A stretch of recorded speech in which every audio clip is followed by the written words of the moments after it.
Jinn can be hard to catch, but controlling them isn't as hard as you might think, if you know the right way. Let's dive into powerful Islamic methods that will protect you from their influence. Seek protection from Allah subhanahu wa ta'ala. The first step in controlling jinn is seeking protection from Allah subhanahu wa ta'ala. This is where our true power lies, trusting in Allah's might, His mercy, and His protection. In Surah Al-Falaq, Allah commands us to seek His refuge.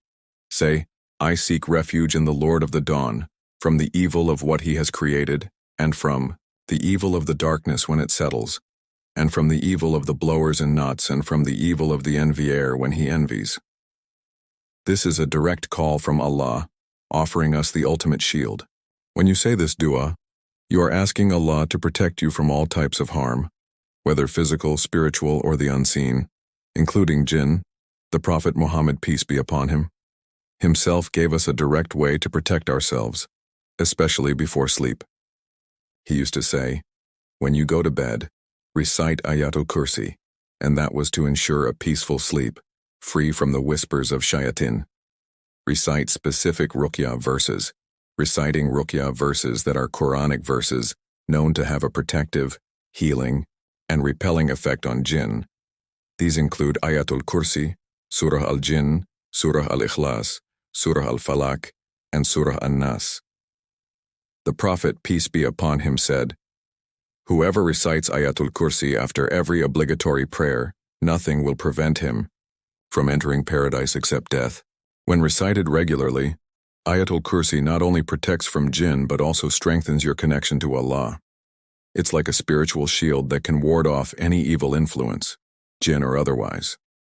Avoid engaging in forbidden practices. One of the most crucial steps in staying safe from jinn is to avoid engaging in forbidden practices. It might sound simple, but it's a point many overlook. Islam is clear. Black magic, witchcraft, and seeking the help of jinn are haram, forbidden. The Prophet Muhammad, peace be upon him, warned us in a well-known hadith. Whoever seeks the help of a jinn or uses magic, he has committed disbelief. You might be thinking, what about using a talisman or amulet for protection? Well, here's the thing. Islam strictly forbids amulets and charms, as they give power to jinn, leading them to take control over your life in ways you don't want. Every time you dabble in these practices, you are opening a door for jinn to enter your life. And once that door is open, it becomes much harder to close. It's like trying to fix a leaking faucet after the water has already flooded the house. Recite the name of Allah before entering your home.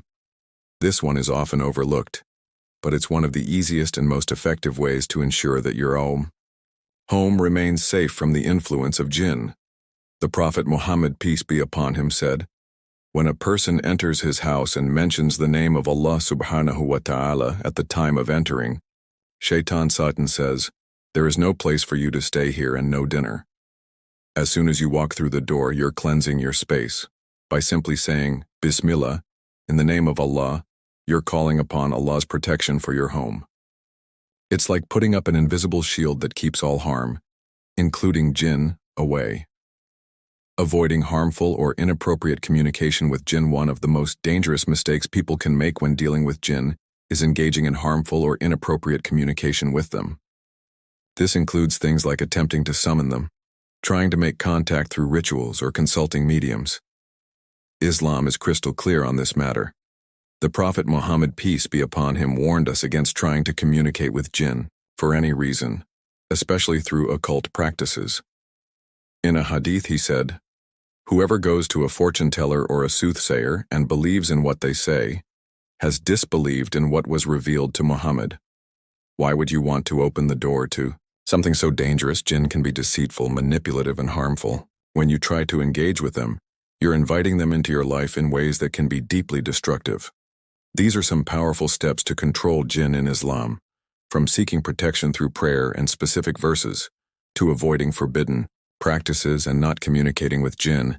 Every action we take in Islam is designed to protect us, both spiritually and physically.